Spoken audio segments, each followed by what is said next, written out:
नमस्कार, मी शिल्पा देगावकर योगा डान्स स्टुडिओच्या वतीने सध्या चालू असलेल्या अष्टांग योग सिरीजमध्ये सगळ्यांचं मनापासून स्वागत करते.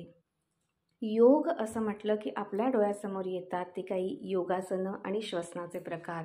पण योग या शब्दाचा अर्थ इतका सीमित नव्हे.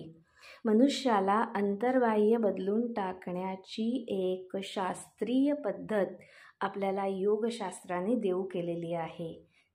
8 टप्पे त्याचे सांगितले गेलेले आहेत. त्यालाच 8 अंग असं म्हटलं जातं, म्हणून अष्टांग योग.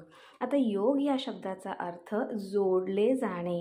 कशाशी जोडलं गेलं पाहिजे, तर ज्या तत्वापासून आपली निर्मिती झालेली आहे त्या चैतन्य तत्वाची अनुभूती घेणे हे अंतिम साध्य असणाऱ्या प्रत्येक व्यक्तीसाठी अष्टांग योग हा खूप महत्त्वाचा आहे.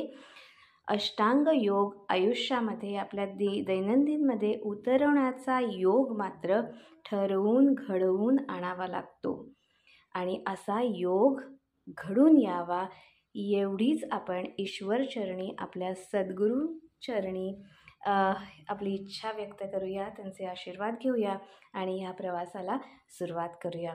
पुढच्या व्हिडिओमध्ये आपण पहिलं अंग यम याविषयी सविस्तर जाणून घेणार आहोत. पण आत्ता 8 अंग कोणती हे पटकन समजून घेऊयात. तर यम, नियम, आसन, प्राणायाम, प्रत्याहार, धारणा, ध्यान आणि समाधी अशी ही अष्टांग योगाची 8 अंग किंवा 8 टप्पे. पुढचा व्हिडिओ नक्की तुम्ही बघणार आहात. चॅनल सबस्क्राईब करा, लाईक करा, शेअर करा.